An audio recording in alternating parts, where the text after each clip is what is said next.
Just outside of Boston sits the city of Waltham, Massachusetts, a town known for being the home of not only Bentley University, but as well as the infamous Papyrus Motorsports Park.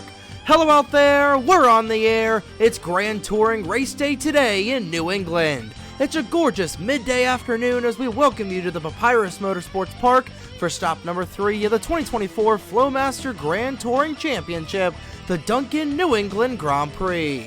Good afternoon, ladies and gentlemen, lads of all ages, as we welcome you to the track with live coverage on the North American Sim Racing Network, and from high in the sky in the press box, my name is Trey Wright for the NASRN. Only a pair of days shy of St. Patrick's Day, but nonetheless the people of the surrounding area have flocked to Papyrus to watch these drivers duel for 73 laps of high-speed action at this unique racing facility. A tight, narrow, grueling 3 3/4 mile course at Papyrus, a track that races more like an intermediate than a road course. High speeds, high banking, and nowhere to run nor hide, this track has eaten up drivers all across NR 2003. We're here today for a third race of the season, coming off of our last contest across the nation last month at the Willow Springs International. Mike Vincent Jr. and Daniel Bouchard taking home the victories for Le Mans and Daytona respectively. We go down to the point standings for each class, starting with GTLM. Riley Sampson, your points leader with 190 points, 5 ahead of Zachary Fitzwater with 185. Skylar Taylor, who starts on the outside pole, is third in the point standings, 155. Reggie Fogelman and Caleb Rose tied for 4th, 145 apiece. Reggie Fogelman getting the tiebreaker on that with his win in the 2.4 hours of Daytona. Jaden Russell, Sebastian Palmer, Nathan Orman, Mike Vincent Jr., and Eric Monaco round out your top 10 in the point standings for GT Le Mans. Then going to GT Daytona, Connor Monaco with a pair of second place finishes is up front, 20 points ahead of Daniel Bouchard, the winner at Willow Springs last month. Then it's John Stewart, Tatiana Nagora, and Griffin Lynn, your top 5. Dylan Matthews, Dustin Davis, Juan Rodriguez, Michael Brown, and Igor Barreto, your top 10 in the points for GT Daytona. And before we kick things off, we'll go back to 3 drivers in GTLM, Riley Sampson, Nathan Orman, and Owen Miles. Those 3 drivers will battle 3 others for a championship tomorrow night in Daytona Beach, Florida, for the 2024 spring finale of the Winston All-American Series. The Jegs 300 taking the green flag around 7:15 Eastern Time at the Daytona International Speedway. But that is tomorrow night, and this is now. It's that time of the broadcast again, ladies and gentlemen. Let's go down to trackside to get the most famous words in motorsports to kick off the Dunkin New England Grand Prix at Papyrus. Drivers, start your engines! The engines roar to life on the pit lane here at Papyrus. We're just moments away from dropping the green flag for today's contest. Your starting lineup for both classes on the left-hand side of your screen. He's last in the points, but first on the pylon today. Dano Georgi sits on the pole for GTLM in the number 84. Alongside him is Skylar Taylor in the 45. Making sure everybody rolls off. There is Dylan Matthews starting in the pole position for GT Daytona.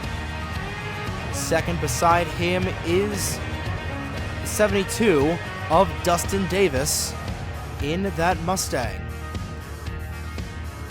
As the field rolls through turns 1 and 2, let's take a look at the track itself. Starting with turn number 1, a 90-degree left-hander similar to the corner at Indianapolis, only this one is banked at 19 degrees, 10 degrees higher than those at the Brickyard.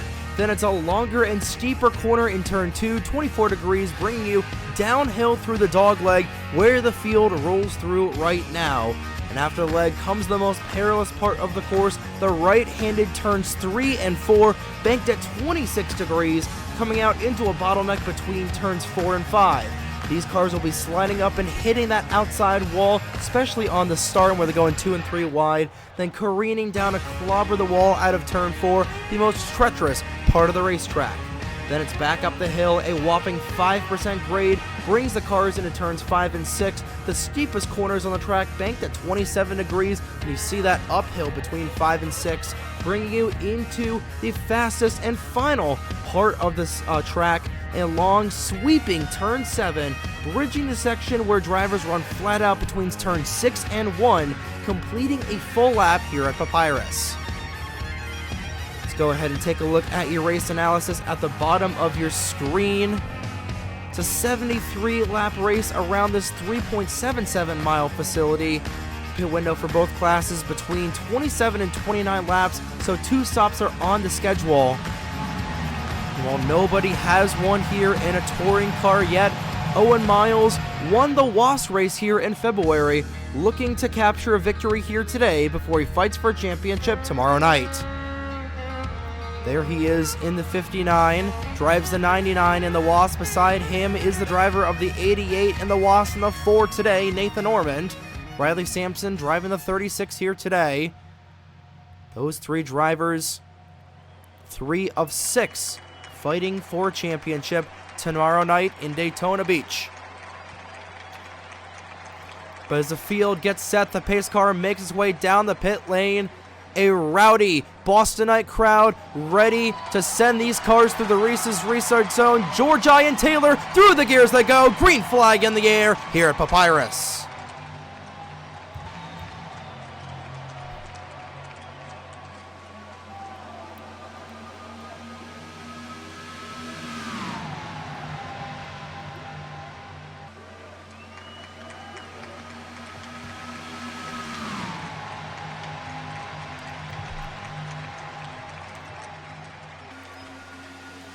Going into turns 3 and 4 for the first time today, it's George on the gas early, Vincent Jr. in second.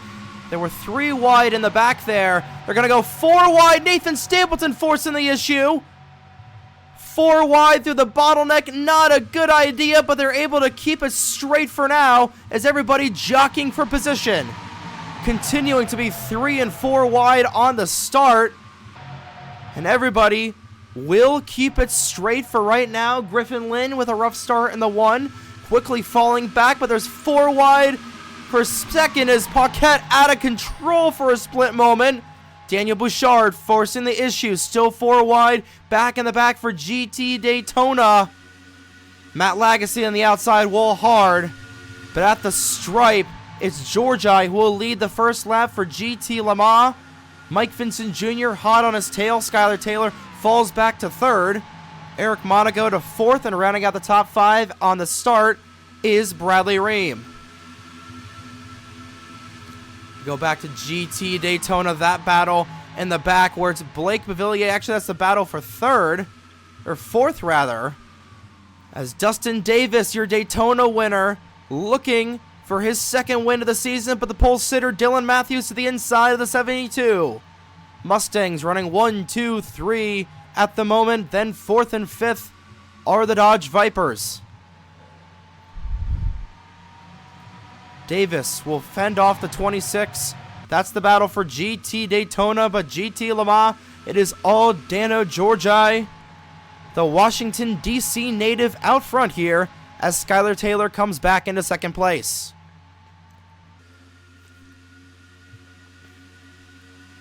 All GT Daytona cars, all within 3 seconds of one another, with the exception of Roberto Crown Jr. Did get a good jump on that inside lane, and he's fighting with the Daytona cars at the moment. But that 33 is slowly but surely gonna come alive. Just a matter of when he will come alive in that 33. Not a good start for him, but it is still a hornet's nest back in here. It's Michael Brown currently sitting in 4th for Daytona.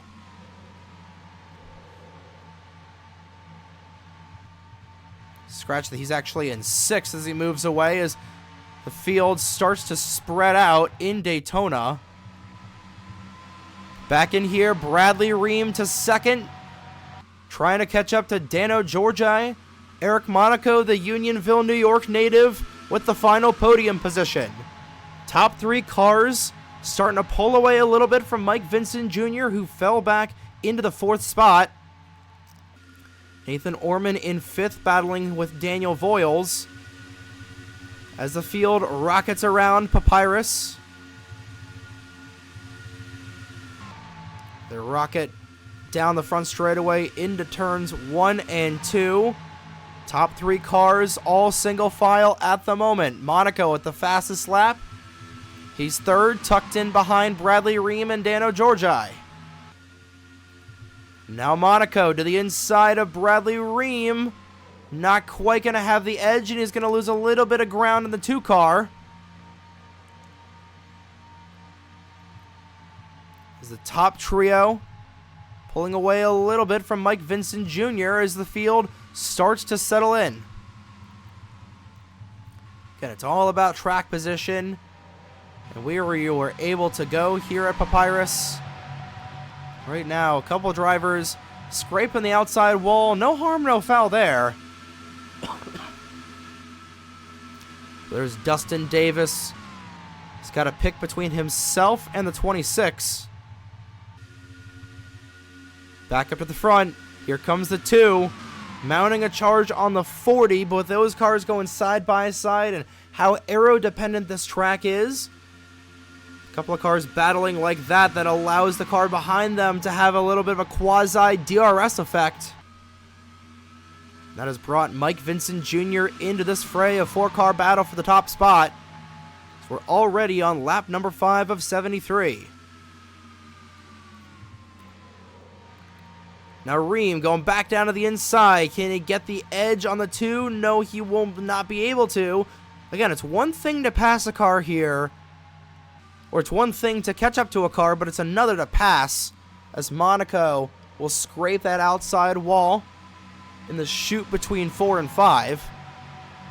Coming out of 6, entering the fastest part of the track, GT Le Mans, single file for the first pretty much every position, going back to the battle in the 3 and the 49, the battle for 16th. So the top 15 cars, all single file at the moment, taking advantage of that fresh BF Goodrich rubber, and Ream to the inside of Monaco.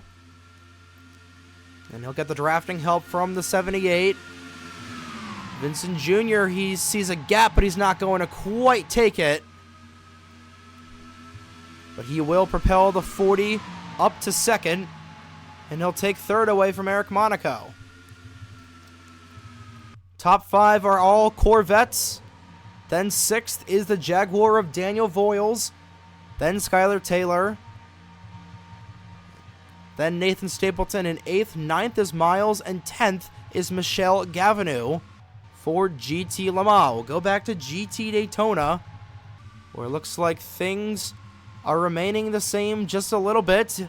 Davis has allowed the 33 of Crown Jr. to get around him.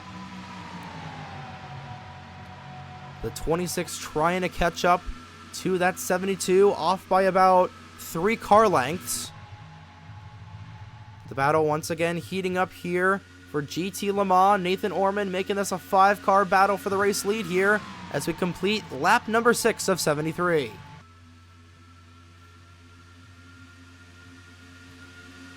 George I has led almost every lap, but Bradley Ream down to the inside, going through turn number 2. Mike Vincent Jr. has been the Cal Naughton Jr. to the Ricky Bobby in that 40 car.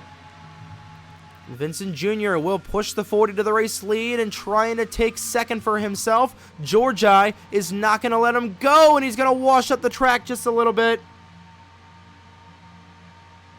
George I will take 2nd back. Vincent Jr. will fall back to 3rd. Monaco looking to take advantage of the 2.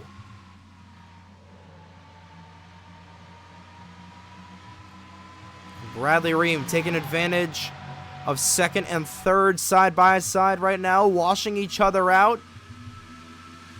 Now they'll go single file as George I falls back in line for 2nd.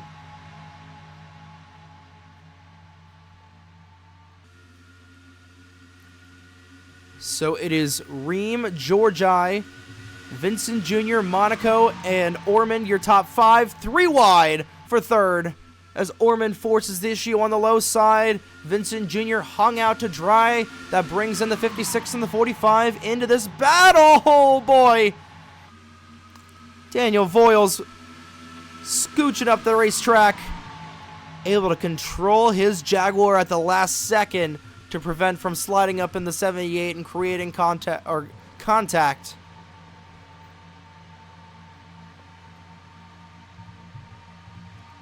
Again, there's nowhere to run and nowhere to hide at this track. There is virtually no runoff area for cars to avoid accidents, especially on the high banks of the corners. You see a little bit there. There's a little bit as Nathan Orman trying to go the long way around Dano Georgi. There's a little bit of runoff area, but with that banking coming out and biting you, it's not like Daytona where there's just plenty of room to go to avoid an accident. It is very narrow, and especially once we get into the downhill part, out of the dog leg, you'll see just how narrow it is. Orman trying to force the issue there, but he's not able to get to the inside of Georgi, who's now mounting an attack on the 40 of Ream. You see, as they go down the hill, there is literally no runoff room. Maybe a little bit to the inside, but that is just a whopping amount of banking in a very tight corner that makes up turns 3 and 4. There's an accident there. There's virtually no getting out of it, and even worse here down in the bottleneck. Just like the name suggests, it just bottlenecks down there into the racing line, and nobody is able to get an edge. But Roberto Crown Jr., it sounds like something is amiss on the 33. He was off the pace on the start, and he is currently, looks like he might be holding up this 72 of Dustin Davis. See if Davis is able to get around him as Bradley Ream comes under fire from Dano Georgi. Battle really not heating up there yet as Dano Georgi has gotten around the 40 of Bradley Ream. Like we always say, it's not a race in the North American Sim Racing Network without us missing a pass for the race lead. And Dano Georgi is back out front. Nathan Orman mounting a charge in that 4-car. Pretty solid run so far for Orman as he hits the outside wall just a little bit. Same for Owen Miles as he goes under fire. Nathan Stapleton had to get out of the gas there a lot. Eric Monaco falling back a little bit in the 2-car as Michelle Gavineau will go down low, making it 3 wide. Going into 7, Gavineau backs out of it. Not able to keep the momentum going through the corner. Check back in on Riley Sampson there in the 36. Battling with Jaden Russell in the 8 for that 14th spot. Again, Riley Sampson, Nathan Orman, and Owen Miles joining Toby Murphy, Roy Ribbleton, and Lucien Bianchi in a fight for the championship tomorrow night at Daytona in the Winston All-American Series, a 30-lap shebang at the World Center of Racing. But right now, the World Center of Endurance Racing is here at Papyrus. To the inside of the 4 goes the 84. These two continuing to battle for this race lead, but Orman is going to have the inside going into turn 5. Had to let out of the gas just a little bit there. Georgi is able to keep the momentum on the high lane. Drag race down the chute going into 7. 84 will stay out front. Skylar Taylor starting to creep back up into this battle, and the 45 fell back down to the 7th spot. With these cats battling up here, no surprise that she's been able to claw her way up in that A&W Jaguar. Looking to score the first win for Jaguar in FMGTC history. Remember, Reggie Fogelman won at Daytona, and Mike Vincent Jr. won at Willow Springs. The Corvettes 2 for 2, and the Mustangs 2 for 2 for GT Le Mans, GT Daytona respectively, as Owen Miles with a kamikaze move there on the 78. Vincent Jr. on that gets stuck in that outside wall. Haven't had any sort of issues here in the race so far. And just as I say that, Eric Monaco is stalled in a very dangerous spot. hitting that outside wall and immediately losing all of his grip, and it looks like he might have had something to do. Actually, it was a suspension failure for the 2 of Eric Monaco. And he was unable to make it back. I thought he rode the outside wall a little too hard there, and the friction was enough to stop him. That is ultimately going to take Eric Monaco out of the race. A tough break for him. Trying to see what happened to the 6 car. It's down the pit lane for a little bit. Logan Williams not having the best starts to the season. Sits 14th in the point standings. It's going to go down a lap here. He might go down 2 laps as Josh Harmon is down the pit lane. Something amiss on the 88. So a couple of guys in both classes having issues. It's Tatiana Nagora and that Stewart's machine sliding up the track. There's talk that the team might switch over to Pennzoil for a sponsor for a couple of races, so stay tuned on that. But the GT Daytona battle, which is normally bonkers at this stage in the race, quieting down a little bit. You know, Connor Monaco is in the race lead. Just noticed that he was able to get around the 72, and just as I say that, here comes Davis trying to get around the 21 machine. Colin Bear will follow suit, and it feels like those 3 guys have been the class of this GT Daytona field all season long. Well, actually, completely forgot about Colin Bear having a very special race at Willow Springs, if you catch my drift. But he did have a strong run at Daytona. He had the little hiccup at Willow Springs in February, but he is back here and he is running 3rd in GTD, so I have to see if it comes to fruition. But I know Connor Monaco is really anxious to get that first win in Daytona. He's had back-to-back second-place finishes, and I know that he really wants to get the W in that 21. Dustin Davis is going to go to his outside. Now Colin Bear. Ooh, this might not work, and it's not, as Monaco shuts the door on the 9. And Dustin Davis is able to get back out front of this 21. Continue to get a tow off the stricken 33 machine. Going back to the front here. For GT Le Mans, it is still, as Nathan Orman got passed there by Owen Miles, the 40 of Bradley Ream, but it's still Dano Georgi who leads the way here for GT Le Mans as we work on lap number 15.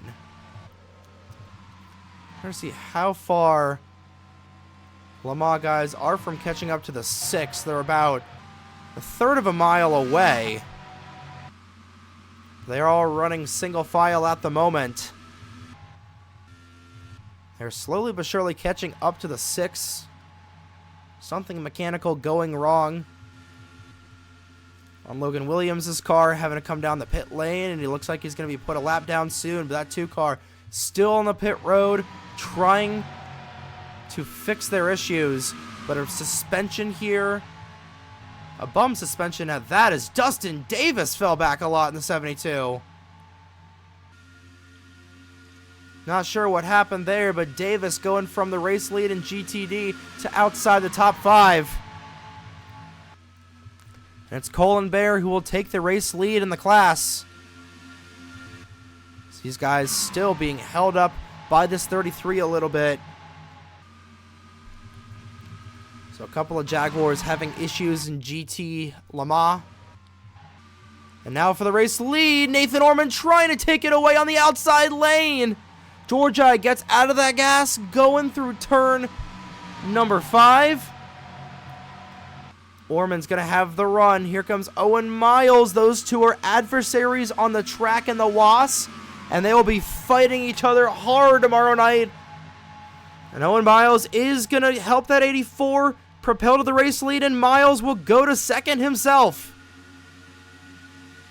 Not trying to help himself for tomorrow night's race. Nathan Orman will likely remember that But Owen Miles going for the race himself. To the lead and to the moon goes the Exxon number 59. Nathan Stapleton in fourth. Now in third.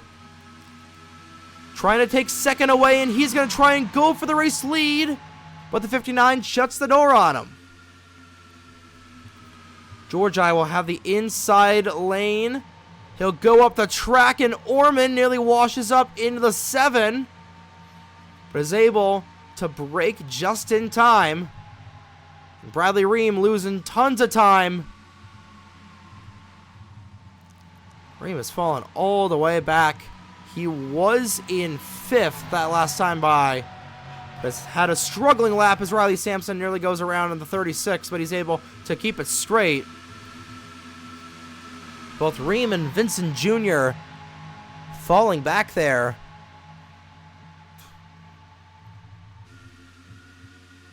Now Skylar Taylor goes down the pit lane.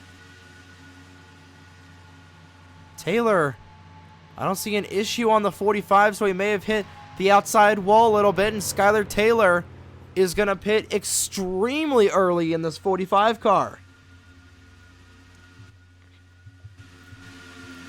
It's the battle for GT Daytona heats back up 2 wide, side by side from between Monaco and Colin Bear. Bear will go to the outside lane. Beneath him is Blake Bavillier. First time we're really seeing his name up front here this season. Again, Brooke Paquette has had a strong run the first 2 races, but further incidents have prevented her from having a good finish, and she's trying to get to the inside of Monaco. Slides up the track in that Viper Dodge. Trying to get Dodge its first win of the season. Monaco trying to advance by 1 position for his last couple of finishes. Again, there's a long way to go and a short time to get there as well. Le Mans leaders catching up to Logan Williams. Lap traffic is going to hold up the 59. Now Owen Miles to the inside of the 6 as everybody is going to blow past Logan Williams. Reggie Fogelman stuck behind him, even on a fast track like this. Lap traffic coming into play. But it's all happening behind Dano Georgi at the moment. Now it's Nathan Stapleton in second. Orman is going to lose third to Owen Miles.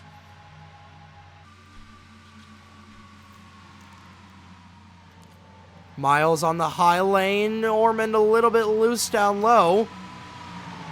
Will give the position away to the 59. Whoa, back in the back. Bradley Ream out of control out of turn 6. He bounced off the 3 car, but he's able to keep it straight, albeit he's going to lose all his momentum in a bad stretch of laps for Bradley Ream the last couple of times around. It looks like Eric Monaco, who was up front in this race, has gone behind the wall with his suspension issue. I'll check back and see where Skylar Taylor is. There's Taylor. 14-second 4-tire pit stop, and Zachary Fitzwater also came down as well. Again, we're about 7 laps away from the opening stop, from the cycle opening here. So I'm perplexed to why those drivers came down early. Maybe they got a little bit of damage from the wall. But now, got more lap traffic here. This time it being the much slower GT Daytona cars, and Nathan Stapleton already trying to make a move on Dano Georgi. Coming around. Pit window will officially open up in about 6 laps, this time by under the stripe. Before that, these drivers have to get around lap traffic, and Owen Miles trying to advance his position underneath the 7. You know, this close to lap traffic, I don't know if I would do that. I would just try and stay in line. But now is Griffin Lynn and Brad Stover going side by side. That's going to make getting around these cats a little bit difficult. Georgi continues to lead here. Very close to these drivers. Catching in rapidly by a tenth of a second each second. So they are rapidly catching up to both the 66 and the 1. After them on the chopping block is Nagora, then the 98, then the 88. And that's it for now. But they're going to go side by side for Daytona, and they're side by side for Le Mans. Stapleton trying to utilize one of these lap down drivers as a pick potentially. But he's going to get the position as Georgi. Oh, that was smart by Georgi, letting out of the gas a little bit. He's going to fall back to second as now, what do you do if you're the Le Mans cars? Daytona in the way. Georgi trying to go down low, but he's not going to go low enough. And it looks like Owen Miles is going to get held up by Griffin Lynn. It looks like the lappers are not going to give the Daytona car or the Le Mans cars too much of an issue. And as I say that, things getting a little sketchy here, going through 3 and 4. The top 2 starting to pull away as the slower Daytona cars holding up third through the rest of the field, but the top 2 starting to pull away, and a pick between Dano Georgi and Nathan Orman being Brad Stover in the 66. Orman is going to try and get around this 66 this time by. Around the corner, and all the Le Mans drivers getting around the slower Daytonas. Oh, up the hill. Getting pushed was Owen Miles. Daniel Voiles forcing him up high, and he is going to get washed up there again. Now Voiles gets split 3 wide as Roy Ribbleton goes to the point in front of them. Michelle Gavinou trying to bomb into the inside of the 56 as well. All this happening behind the GT Le Mans leaders. High up the racetrack goes the 56. 2 wide as Gavinou will wash up high. Make it 3 wide as Lynn is split by Palmer and Gavinou. They're able to keep it straight for the moment. And Orman is able to get by, but more lap traffic ahead of the Le Mans leaders. It is still Connor Monaco who leads in Daytona, Colin Bear second, Dustin Davis third. And Ryan Durrani down the pit lane, something amiss on the 16. But Georgi, rather Stapleton, now catching up to John Stewart in the 98. Stapleton is, whoa, he's got to be careful as Durrani was coming back up the racetrack. Nearly LePage the leaders for Le Mans. But Stapleton had his sights set on, and he's going to go down to the inside of John Stewart. Georgi thought about making it 3 wide, but thought better of it. And Stapleton will try and get around the 98. He's going to scrape the outside wall. John Stewart fighting him. It brings the 84 back into the battle. Those 2 side by side will bring in Nathan Ormond. Now splitting the Daytona car 3 wide. Georgi down on the low groove. Stewart will fall back behind them. It's a side-by-side battle for this lead. Coming up behind Nagura. And Josh Harmon will be on the block as well at the stripe. Barely there by a couple hundredths of a second was Dano Georgi, and he's going to try and get around Nagura. Nagura will go high. That'll block Stapleton, and that brings in Orman into this battle. The Nathan and Nathan show for second place. As Orman trying to get underneath Stapleton, and Stapleton will sell him a dummy going to the inside. Will force Nagura up high, but Nagura goes back down low. Low, high, all ends of the track as Tatiana Nagura trying to get her lap back.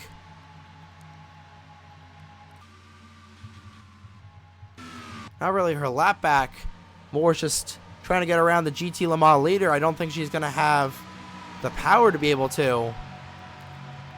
Stapleton now falls back into the clutches of Nathan Ormond. And Roy Ribbleton up to 4th. Voiles up to 5th. As the pit window starting to creep open in the next couple of laps.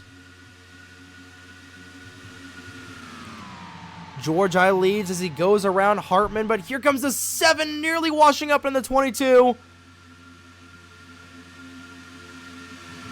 Stapleton trying to use that 22 machine as a little bit of a shield. Trying to propel her out front. Ormond thinks better about going to the inside. Stapleton will remain in 2nd. Nogora bombs it into the corner. Goes up the racetrack. Stapleton will go down low. Now for 3rd. Here comes Ribbleton to the outside. Rather the inside, now on the outside of Ormond.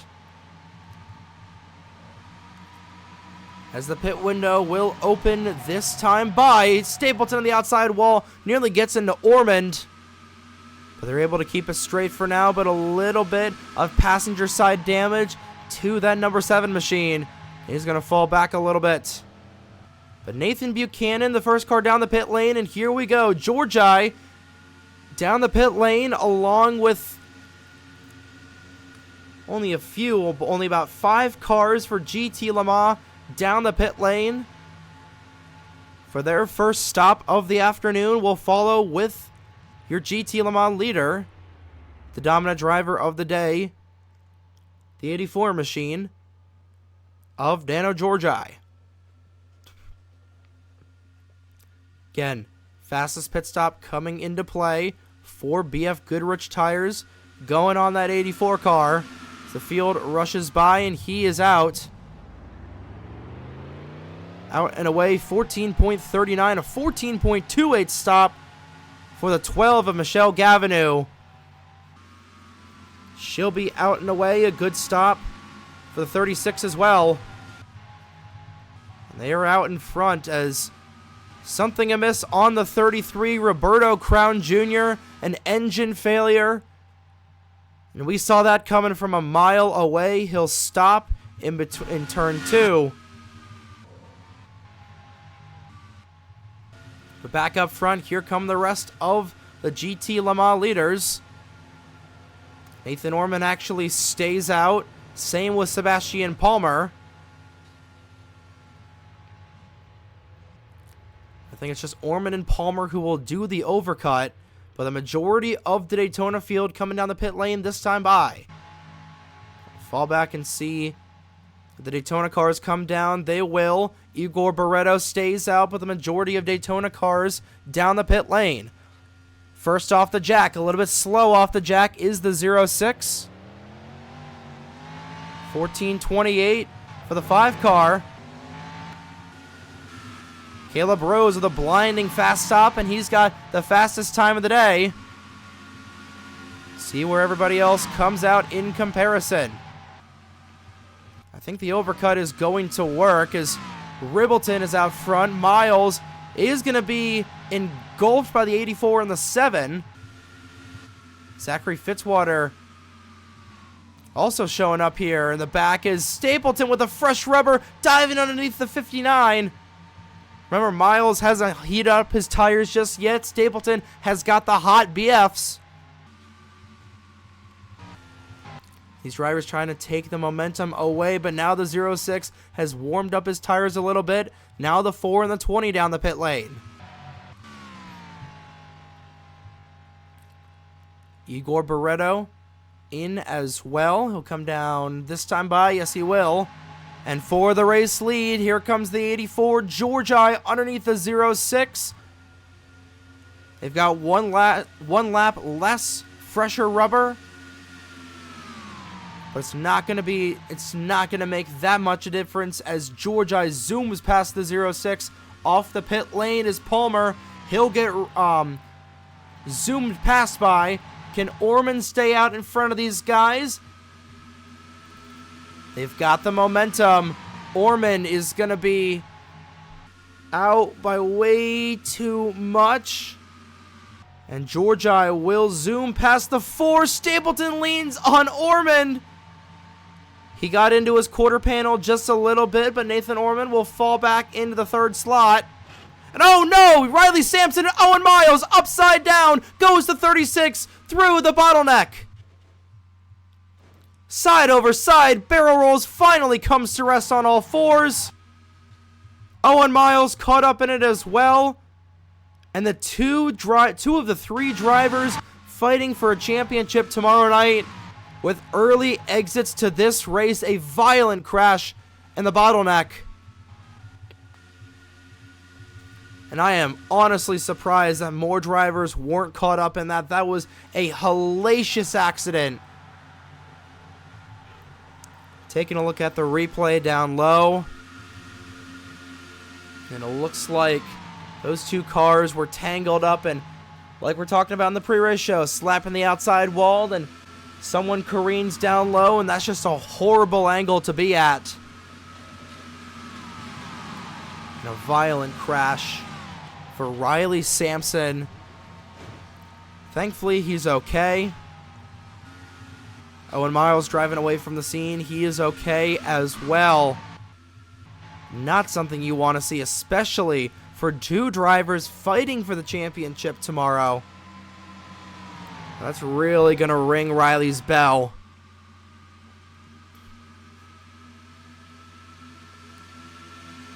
But nonetheless, it is Dano Georgi still out front here, working on lap number 30 of 73. Nathan Stapleton still in second. Those 2 have been the class of the field for the last half dozen laps or so. Now, no lap traffic in front of them for the time being. Car's still hitting the outside wall, but it appears that almost everybody is still on the track as a 33. Still trying to repair that engine issue, but I don't think it's going to be too much avail. It's a clutch issue that ultimately took out the 59 in that wreck, and the 36 still trying to fix any damage, but he had to teleport back to the pit lane, so I don't think it's going to be fixable. It's a tough break for Riley Sampson. Tough break for Owen Miles as well, but that's the way the cookie crumbles sometimes, and Stapleton's attempt to try and get around Georgi crumbled there, going through 3 and 4.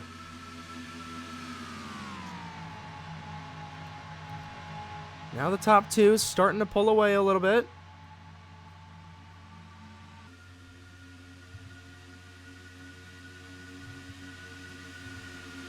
Georgi continuing to lead.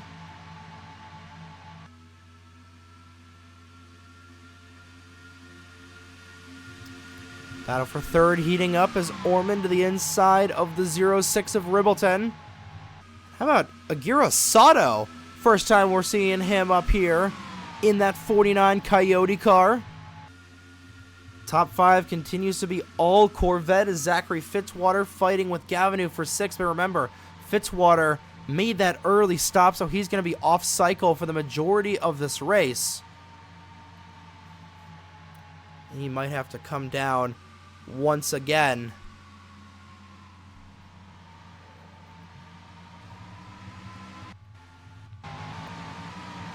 It's a tough break there for Zachary Fitzwater. He's running in 6th at the moment, but he's going to have to come down again soon.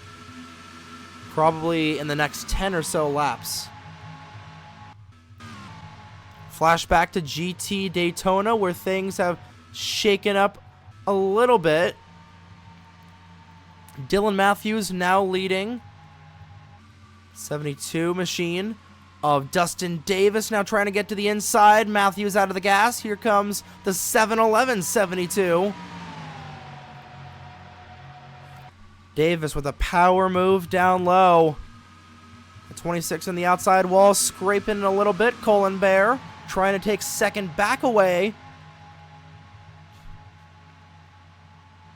Davis looking for his 2nd win of the season.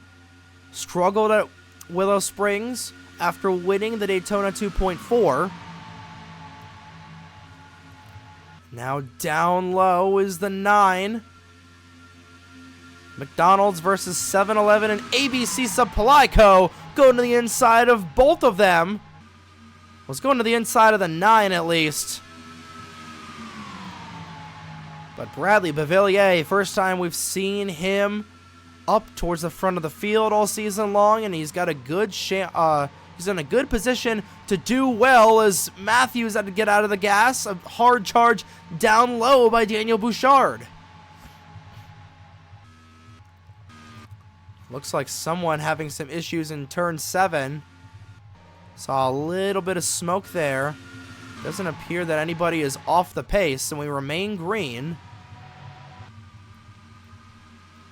Taking a look at everybody out of the race. 4 cars out of the race. Eric Monaco with suspension issues.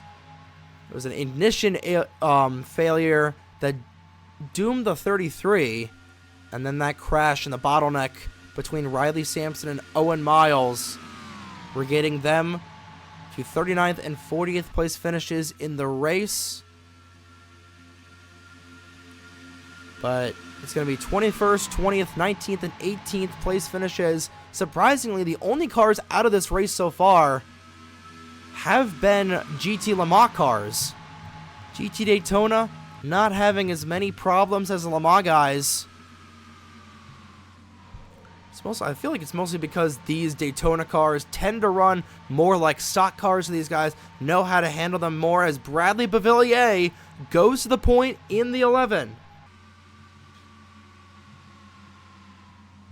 Now the inside, Davis trying for the crossover. Gets out of the gas. Same with Colin Bear. Bear washes up high. Here comes Bouchard. Same with the 99 of Nathan Buchanan.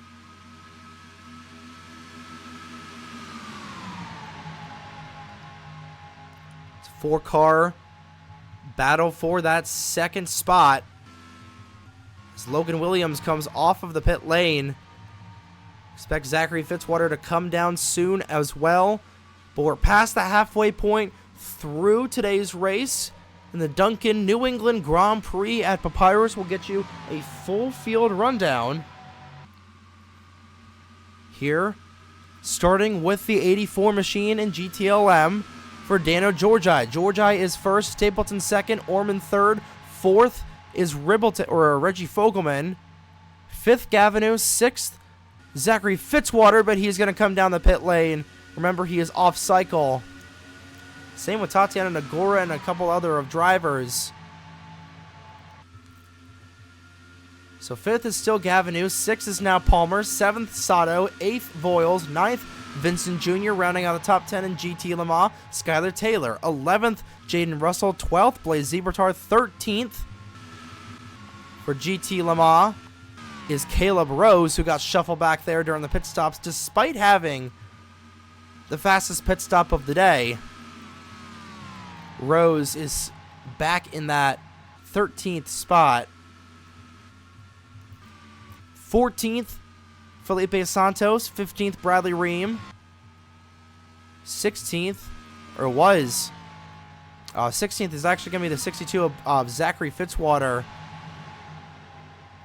17th is the 1 of Logan Williams. 18th, the 59 of Owen Miles. 19th, the 36.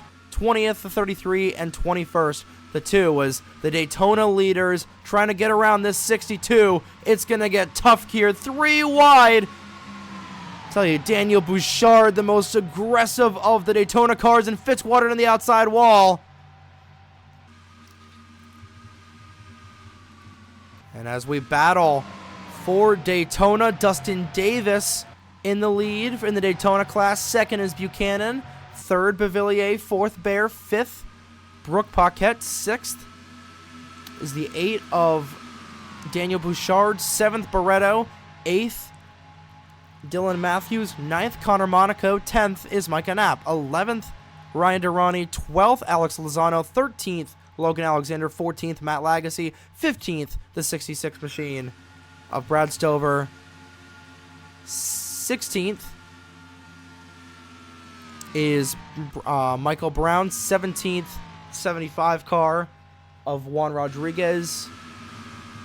And then all the lap down drivers of Josh Harmon, Tatiana Nagora, John Stewart, and Griffin Lynn make up your full field here so far in today's race at Papyrus. 38 laps down. Closing in on the final stretch of this one. Closing in on the final 25 laps of today's race.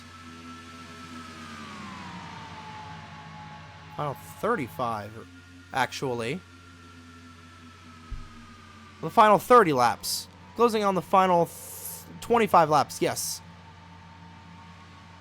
No, that's not. I believe it's the final. Whatever. We're closing in on the last stretch of this race, and the Le Mans cars catching up to Juan Rodriguez in the 75. But pit stops are a-coming, and speaking of a-coming, here comes Colin Baird to the inside of Nathan Buchanan. Baird and Paquette being pushed by Zachary Fitzwater with the fresh rubber. Trying to get back up into this battle. But again, Fitzwater going to be off the pace in the 62. Here comes Orman to the inside of Stapleton, the Nathan and Nathan show. Orman gets Stapleton a little arrow loose. That brings Gavinou into this battle. Not quite enough room to make it 3 wide, but Gavinou will now go underneath Stapleton for the 3rd spot.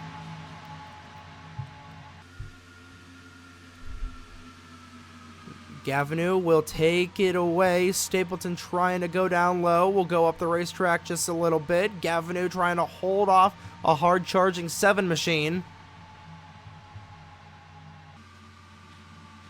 As Georgi will catch up to Rodriguez in the 75. He had to get way out of the gas going through the corner. Orman will go up the racetrack and take the race lead away as he will cut his way between the 75 and the 84. How about that for a power move for Nathan Orman? Now Gavinou is going to be held up there. In fact, all these drivers going to be held up a little bit by the slower Daytona car. And that's going to bring the rest of this pack into this battle. Here comes Seb Palmer in the 20. Down to the inside. He's going to have a run going through the chute between 1 and 2. Not going to utilize it just yet. Will stay tucked in behind the 7. Lap 54 is the magic number. So about 15 laps away from the final cycle of pit stops opening up. Orman continues to lead. Seb Palmer will get passed by a couple of cars. Back in here for Daytona. Fitzwater is able to get around all the Daytona cars, and up front, Bradley Bavillier in that 011. Showing the way for GTD. Looking for his first career win on the NASRN. Bavillier in his 3rd career start in a position to win. Davis has won here in the FMGTC. Buchanan has not won in this tiering series yet, but he's won in the MBCS. Colin Bear, no wins here yet. Neither is Dylan Matthews. Bouchard, a multi-series winner. Paquette has not won yet. Monaco has not won yet. Lozano has won in the MBCS. Same with Ryan Durrani. Durrani also has won in the WAS. Go back through the field. Getting past the 4 is the 84. It's a good run so far. For Dano Georgi, the pole sitter has not fallen outside the top 5 all race long. And he has been the car to beat here today. 9 cars, all single file for GT Le Mans. Caboosing those cars is that 56. But nobody struggling on the pit lane, or nobody on the pit lane as of yet. It's been a pretty calm race so far. for the standards that we have set here on the North American Sim Racing Network and the standards we have set so far in the FlowMaster GT Championship, as Dustin Davis really had to get out of the gas, and he is going to lose all that momentum on the inside lane. You saw him really check up there going through the corner. He was trying to go for second, and he is going to fall back to fourth. Potentially even fifth if Dylan Matthews is able to get around him. Matthews not quite there for the race lead. Buchanan has a little bit of an edge, but tucks back in behind that 11's bumper. Pass again in the late stages of this race. Now Ryan Durrani will head down the pit lane, and same will Aguirre Sato, and now we're going to see some split strategy. Sato, Stapleton, Gavinou, and Skylar Taylor going down the pit lane. Again, it's lap 43. I don't know about this strategy, guys. It's going to be cutting it very close, because they're going to take 4 tires here. Again, they can do 27 laps. We got 30 laps to go, guys. I just don't see them being able to make it. But now, I guess those guys were all on a similar strategy. And Nathan Buchanan, some sort of issue? No, he's going to come down the racetrack. Same with Lozano. So I guess these drivers are going to turn this into a 3-stop race. Again, these guys are going to have to come down with about 3 laps to go. I don't see this working out. But Georgi will come down. Same with Vincent Jr. and the 56. And now it's real chaos here, as Georgi had to check up to avoid hitting the back end of the 99.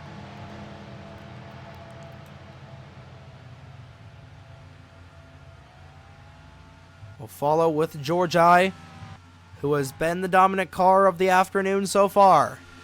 30 laps to go, but they can do between 27 and 29 laps. So I think if they stretch it, it should be doable. But it is going to be very, very close getting to the end of this race. Know for a fact that Fitzwater cannot make it. I don't think Durrani is going to be able to make it. We'll see if everybody else stays out here trying to find Orman. There's Nathan Orman. It's a top 3 running 1, 2, 3. And are they going to come down the pit lane this time by? They will not. So it is going to be split strategy between the first 3 cars, the first 5 cars, and the rest of GT Le Mans. And the same thing goes for GT Daytona. Buchanan came down the pit lane, but everybody else is going to stay out and try and stretch this. Which theoretically, I think it would work. I just don't know if they're going to be able to stretch it out for that long, but that is going to make this race muy interesante. But being able to stretch out, because I think the max they can do is 29. So being able to stretch out your fuel for about 4 miles of gas, you know, that is going to be a tall order for these cars, especially with how fast they run here. And especially given that half this course right here between turn 6 and 1 is just flat out. But for the Le Mans lead, Palmer to the inside of Ormond. Ormond will cut down low. Ormond, the only driver in this field racing for a championship tomorrow night. And looking to start the weekend off right.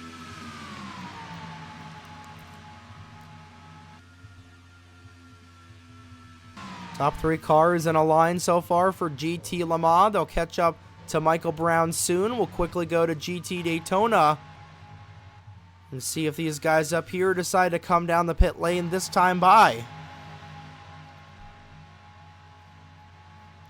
Davis does not come, neither does the 26 or the 31. It's just making those pit stops even seem even more perplexing, especially since about a quarter of the field came down. Micah Nappa's down the pit lane. Palmer goes to the inside of Ormond. And at the stripe, Ormond will get the run on the outside lane. Dead heat. Oh boy. 0.0 at the line. 4 1,000ths of a second. Ormond had Palmer. But those two going side by side allows the 0.6 to nearly take out all three of them.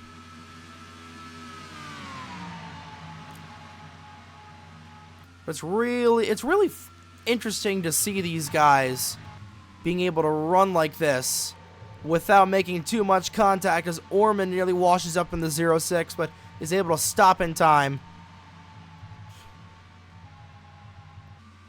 It's Michael Brown about to be lapped by Sebastian Palmer. About 4 laps away from the pit cycle, the projected pit window opening, as Brown will get surpassed by the 20 with ease. Same with the 4 and the 0.6. Brown just staying on that outside lane. The much slower GT Daytona car. Especially when those three are in a line like that, they are going to zoom past a Daytona car, the Le Mans car as well. Surprise Bradley Ream is falling off the pace a little bit in the 40.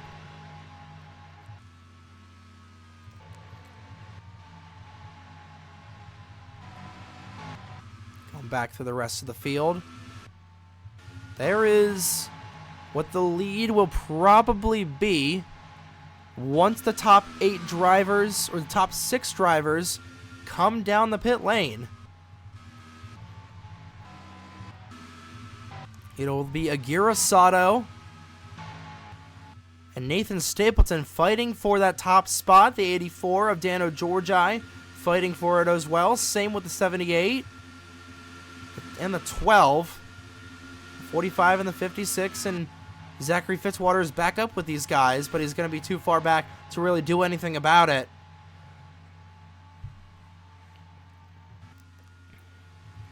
See if anybody else comes down the pit lane this time by. No takers.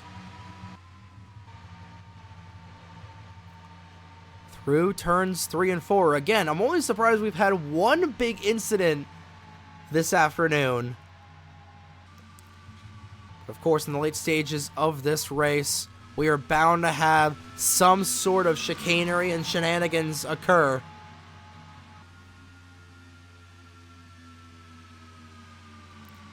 But Sebastian Palmer leading Nathan Ormond here with the 0.6 in tow for third.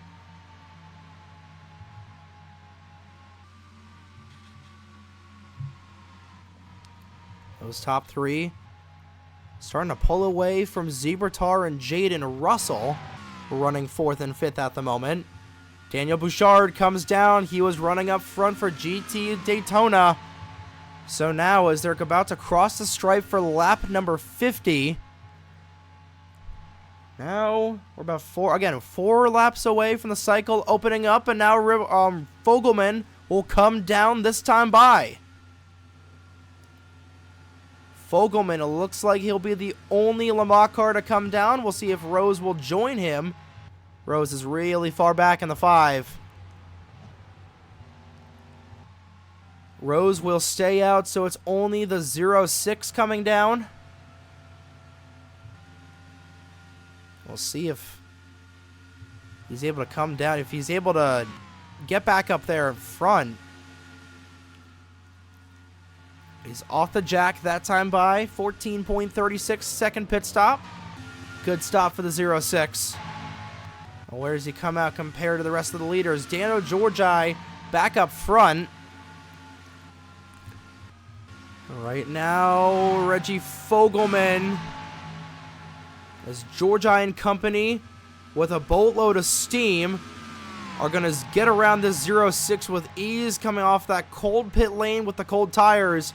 Fogelman just trying to warm up his stuff, and he might be able to get in front of Aguirre Sato. He'll get in front of Nathan Stapleton, but Stapleton's got the momentum and he's got the warmer tires.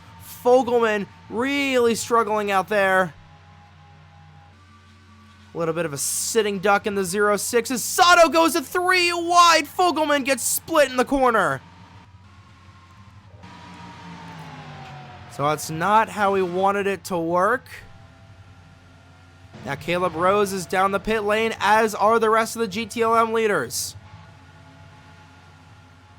In fact, it was Nathan Orman, the only car for GT Le Mans to not come down, so he's in his own zip code at the moment.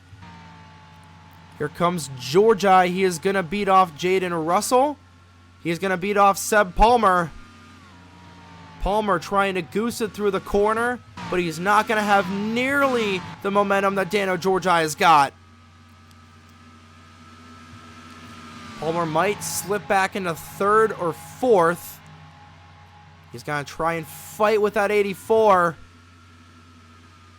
He's not going to be able to get around him, but remember, these guys coming in about 8 laps ago. So Palmer, Fogelman, and everybody else is going to have 8 laps fresher rubber, but they just got to work in those tires. They're not going to be good enough off the start. They got to warm them up. They got to really find their groove. And again, these guys are going to be on saving mode. Georgi, Stapleton, Vincent Jr., and Sato. All 4 of these cats up here are in fuel conservation mode. So if you're Seb Palmer, I'm really liking where Seb Palmer and Reggie Fogelman are sitting right now, because you're going to let those guys go past. They got the momentum. You're still warming up your tires. You save your stuff, and when they're wearing out, you're going to be able to pounce there in that 20, in that 06. Now Nathan Orman, same situation. Orman coming down the pit lane, surpassed by Dano Georgi. This is going to be a little sketch going through 3 and 4. Orman getting split 3 wide. He is going to go up the track, but keep it off the wall. Oh, that might have actually been really bad for Orman. He's going to lose touch with this pack. Back up in the front. 26 and the 72 leading here, and I believe that they have made their pit stops. They have indeed. They made their pit stops 2 laps ago, so they are good for the good to go to the end. They are nose to tail for first and second. Now they're side by side. Here comes Davis to the inside of Matthews.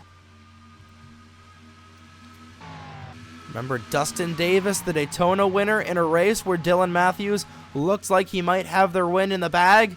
Contact with Jaden Russell in the final 5 laps. Regated the 26 to a subpar finish. Had a pretty good race at Willow Springs, but he's fighting for the win today.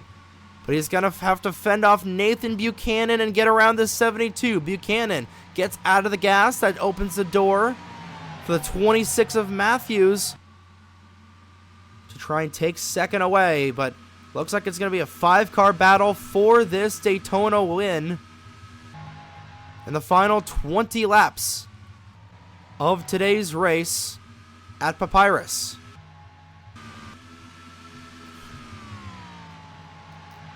Still 38 cars on the racetrack, 33 of them on the lead lap at the moment.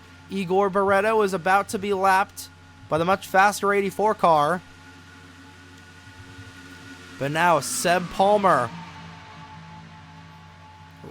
Tire wear starting to come in a little bit. Again, you don't want to use up all your stuff too early, because then you're not going to have enough to fend off the 06. Orman might be a little too far off to do anything. He's in his own zip code at the moment compared to these drivers. I mean, he might be able to, but I think Le Mans is ultimately going to come down to between Palmer and Fogelman. But again, we don't know. Georgia and Stapleton could be able to stretch it out. You know, they've got 8-lap older tires, which at Papyrus is an eternity. I just don't know. I think my pick right now is Palmer, given that he is officially good to go to the end. But again, we could have another accident up in here. You never know. As Harmon down the pit lane for GT Daytona.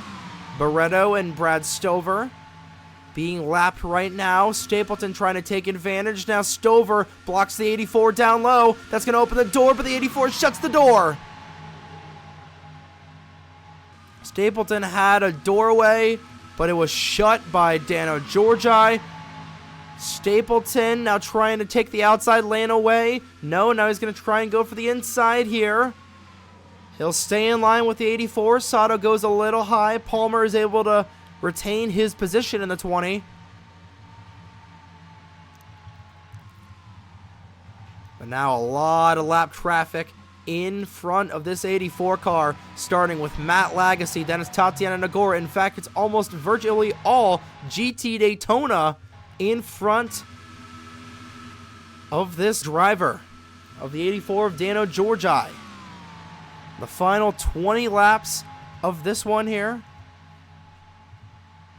Sato now down to the inside of Stapleton.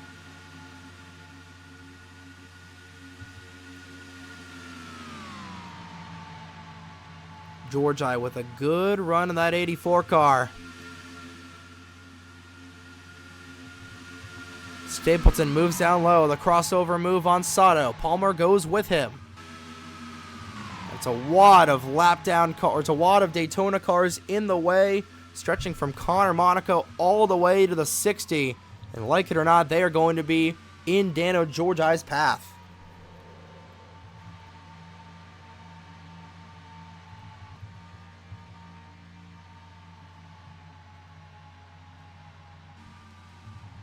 We'll go back to the Daytona battle up in here, where it's Colin Bear now behind this 26 of Dylan Matthews. It's going to be similar to the both the last race at Daytona and the Willow Springs race. I feel like it's going to be similar to the Willow Springs race, but we're going to end this race at about the same time, where the Le Mans cars will be lapping down all the Daytona cars. And side by side go Lagasse and Nagora, so that's not going to be good for them, but it's going to be even worse for Dano Georgi. These cats stay side by side. Now they'll go single file. Nagora goes high, and she'll be the first one on the lap down guillotine.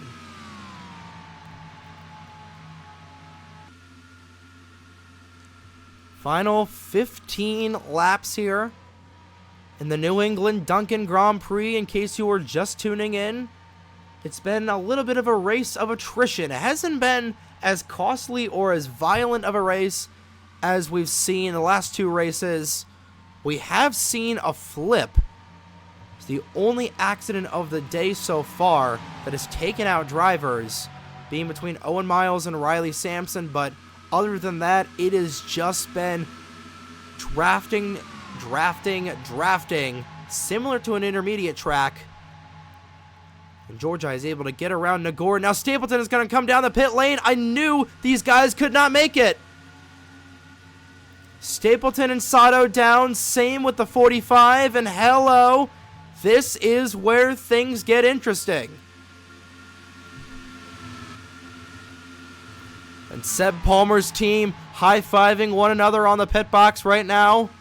I knew they were not going to be able to make it. They were not going to be able to stretch it. And Georgi just trying to put as much of a gap between himself and this 20 as possible. But they're on the lead lap, and it's not going to be enough. Palmer gets around Nagora. Same with Vincent Jr., but Vincent Jr. is going to need to come down. Nagora hits the banking, but she's able to keep it straight. So now this race is Palmer is quickly dicing his way through the field. That Napa Corvette coming alive here.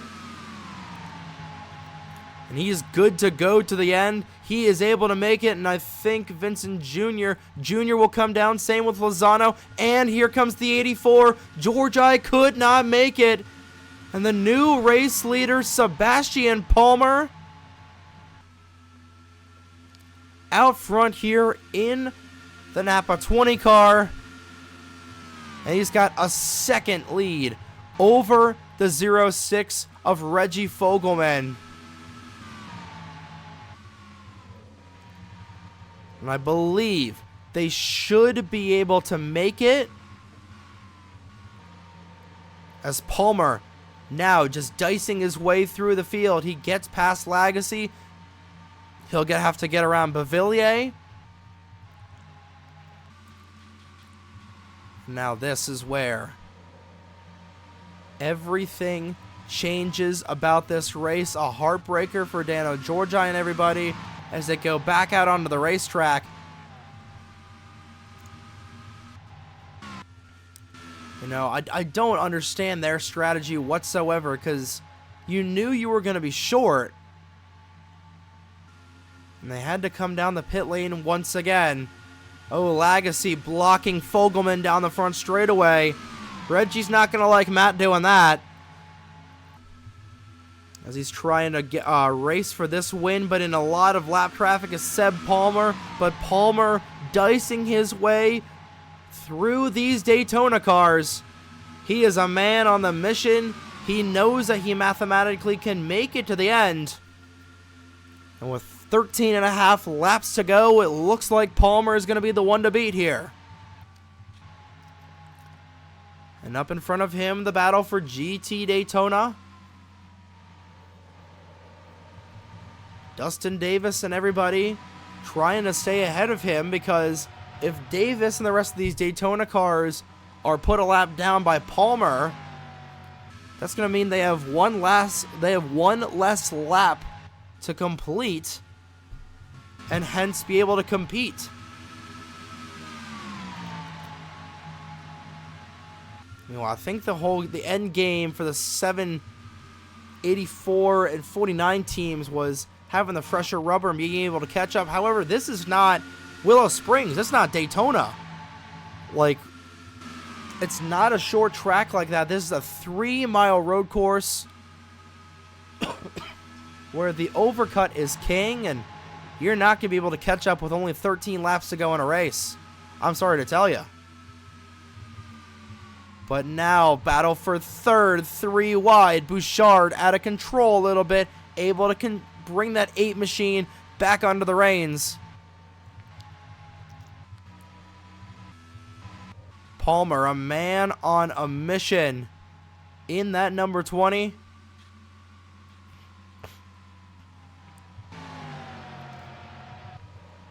Pitting at the right place at the right time. 12 laps to go, this time by. And he is checked out. Fogelman, who's battling there with Connor Monaco and company, now falling back to the clutches of Nathan Ormond. Fogelman and Ormond fighting for that spot. See what the interval is at the line. It's going to be more than 2 seconds. It's going to be about 2 seconds between the 06 and the 20 as Ormond to the inside. He's got 1 lap, fresher tires than that 06 of Fogelman. And he is going to be punted to the outside lane. He's going to try and get this 4 car back, but he's got to get around this 71 Alexander to Fogelman's inside. Fogelman a little frustrated there with the 71. Now the 21 of Connor Monaco to the inside of the 06. Seb Palmer driving it like he stole it 11 to go next time by. So we go through the rest of the field. Everybody remaining straight in the battle for Daytona. Continuing to heat up. Seb Palmer quickly closing in on that battle.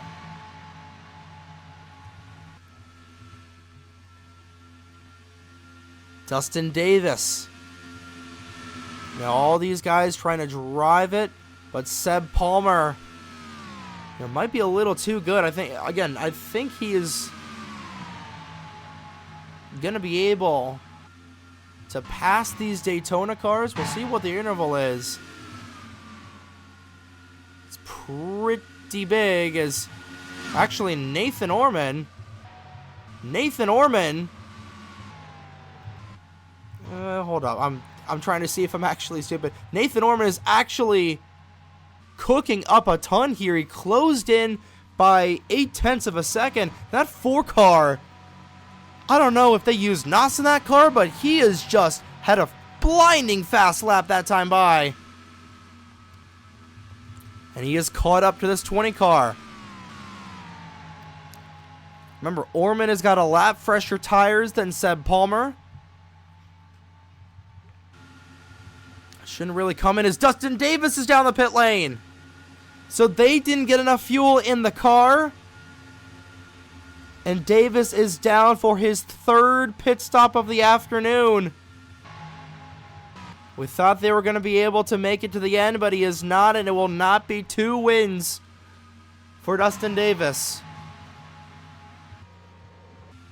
Daniel Bouchard takes the Daytona lead, and again, we got a question.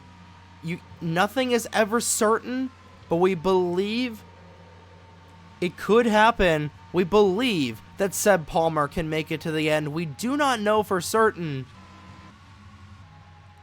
because we thought Dustin Davis could make it to the end. He had to come down the pit lane. I don't see anybody else coming down. There's Gavinou and Voiles. It's the battle for the 11th spot. Davis is back out on the racetrack, back up front. Do any other Daytona cars come down? Yes, they do. Daniel Bouchard will come down as well. So Bouchard is not able to make it to the end.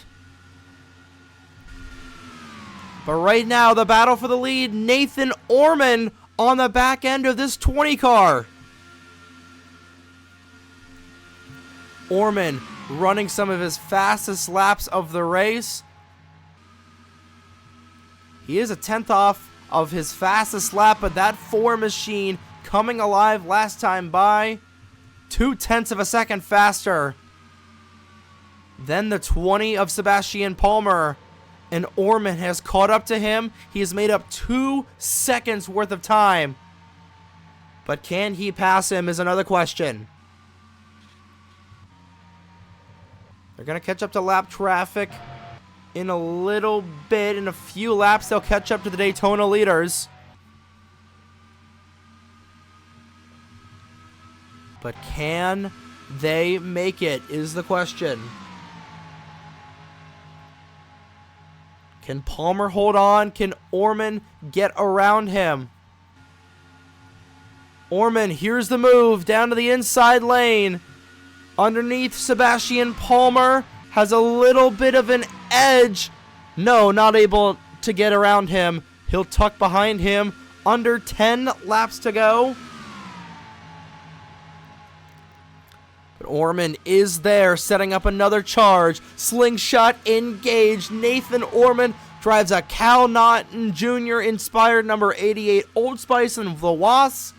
He'll be driving that tomorrow night, but right now he is driving a Dale Earnhardt number 4. Washing up the racetrack was the 20.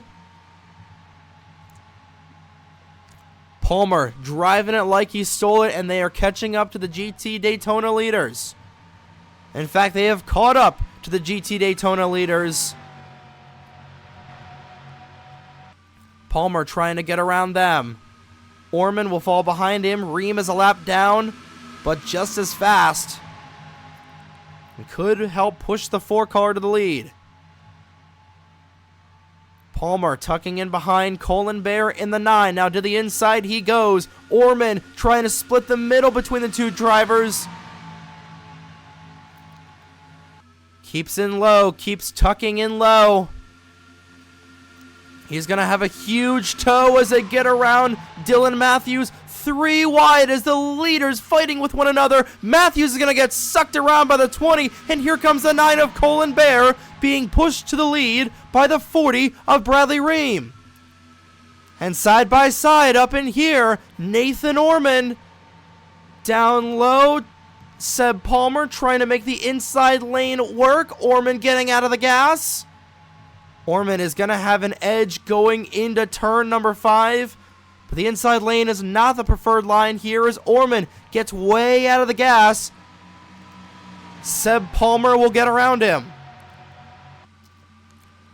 And Bradley Ream trying to get between the 20 and the 4. Orman may have used up a little bit of his stuff on that run. And if he's unable to catch up to the 20 again, that's going to be all she wrote. As Colin Bear was passed by Dylan Matthews again, so Matthews back out front in the 26. 6 laps to go. In the Dunkin New England Grand Prix, Sebastian Palmer, Nathan Ormond are the 2 cars fighting for this race win for GT Le Mans. Palmer not giving it up. Orman using up a little bit of his stuff. They'll be racing 20 more miles as they cross the stripe, both of them in the outside wall. Orman is going to try and have him pass on the high lane. Again, it's these 2 cars battling it. Reggie Fogelman, 5 seconds back in third, is a non-factor.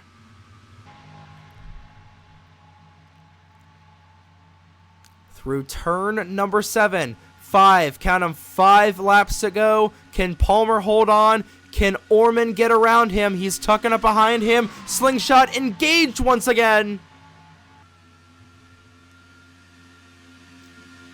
Orman to the inside of Palmer. This could be the move for the win.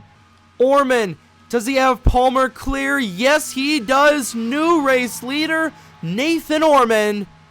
Like we were saying a couple of laps ago, drives a Cal Naughton Jr. inspired livery in the Wasp, but he was channeling his inner Ricky Bobby with that slingshot, and he gets around Sebastian Palmer with 5 to go here at Papyrus. Still in the back.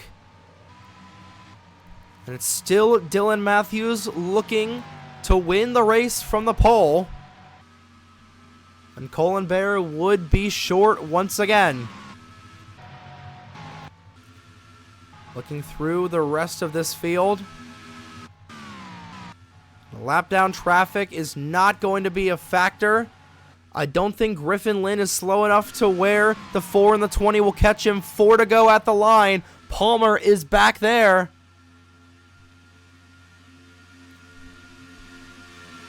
Palmer is not done yet. But again, Orman has a slightly fresher tires than Palmer.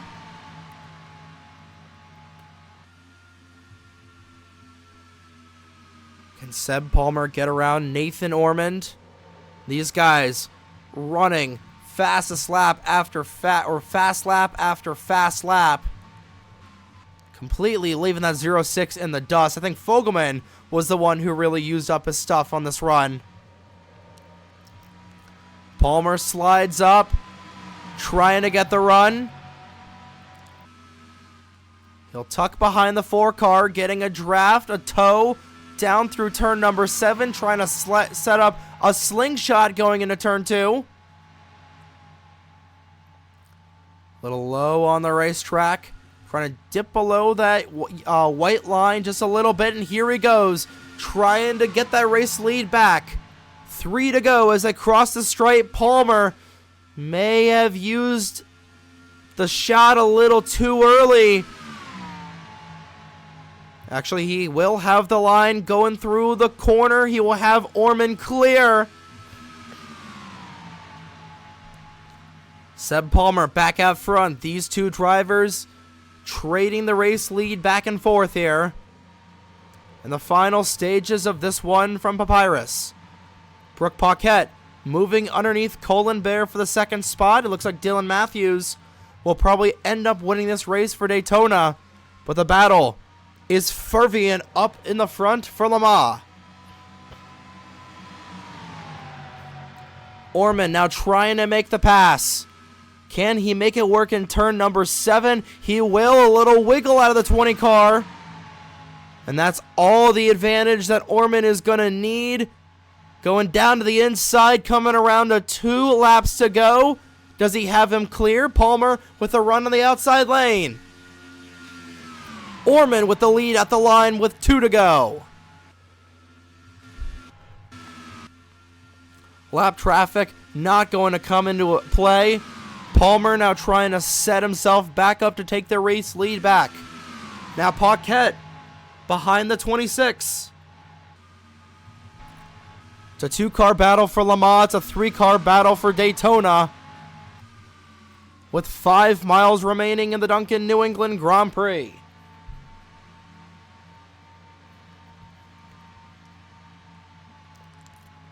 Orman showing a little bit in front of Palmer.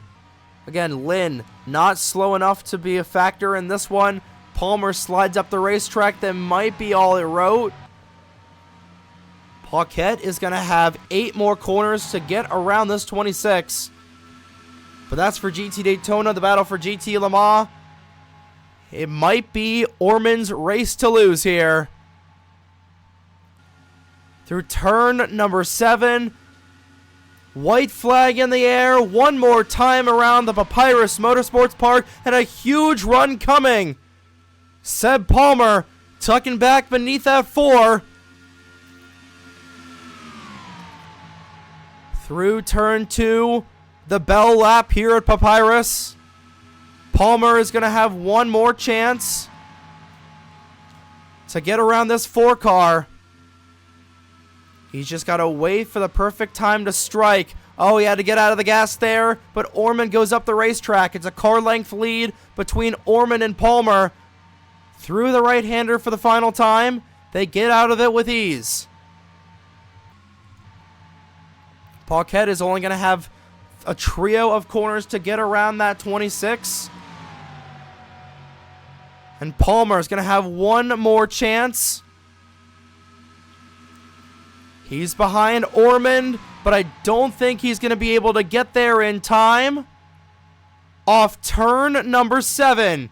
He's fighting for a championship tomorrow, but today he comes off the 7th corner, and out of it he comes. Checkered flag for Nathan Orman to win GT Le Mans.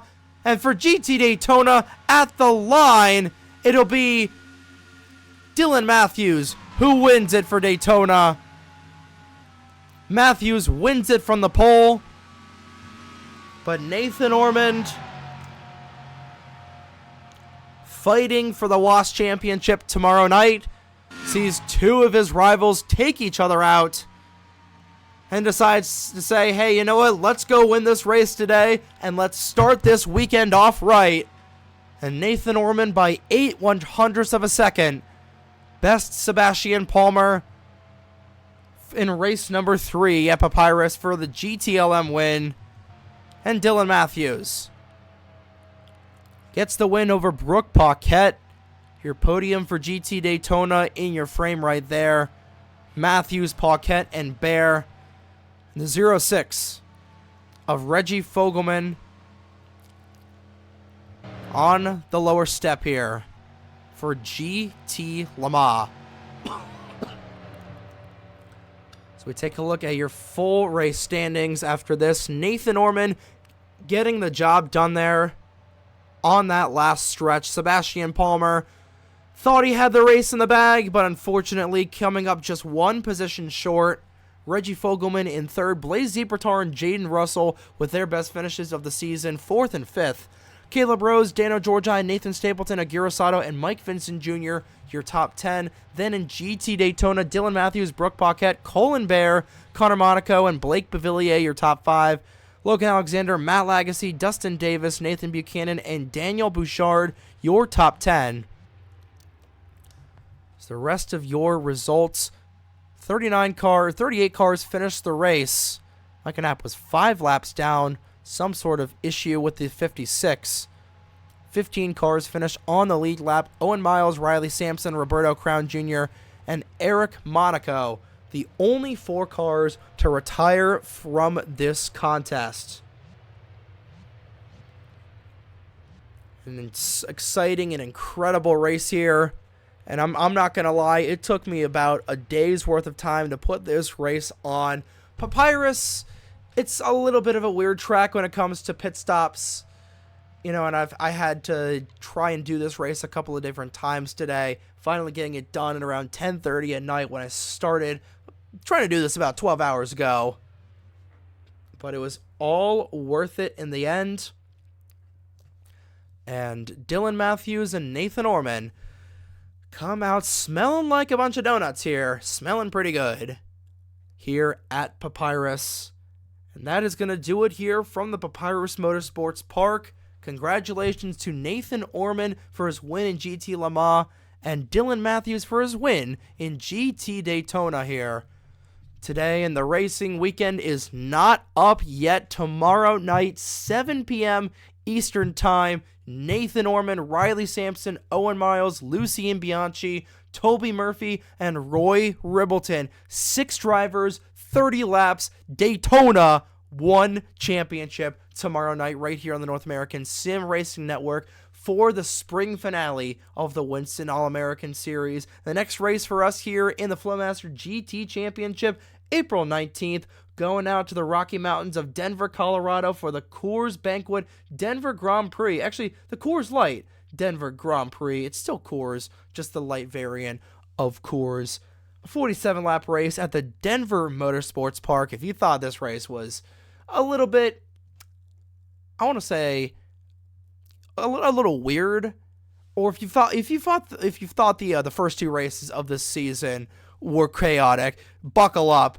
Denver Motorsports Park exists, and after that, Mexico City in May, June 30th, the Canada Day Classic at Mosport, July 4th, the Firecracker at the Glen. August is the Old Spice Wisconsin Grand Prix, the Thornton 13. Glad we were able to figure out the Thornton is a good racetrack to race at NR. Now we're going to do 13 laps around that track in September. October is the Long Island Fall Classic. November, the Spam Grand Prix of Alabama at Barber. And the California Christmas Classic at the Riverside International Speedway on Christmas Day to round out the rest of our season. 3 races down, 9 races to go, and these months are flying by between these races, I tell you. It feels like just yesterday we were doing Willow Spring, now we're doing Papyrus, and we're going to be doing Denver in about a month's time here. But that's all I've got. Thank you all so much for tuning in to today's coverage of FlowMaster GT Championship action. And we will see you next time on the NASRN tomorrow night at 7 p.m. for the WASP Spring Finale. And the next time in the FMGTC will be at Denver on April 19th. Good morning, good afternoon, and good night, ladies and gentlemen. Here are your point standings after race number 3 of the 2024 season of the FlowMaster GT Championship. And from Waltham, Massachusetts, on behalf of the North American Sim Racing Network, my name is Trey Wright. Have a great evening, folks.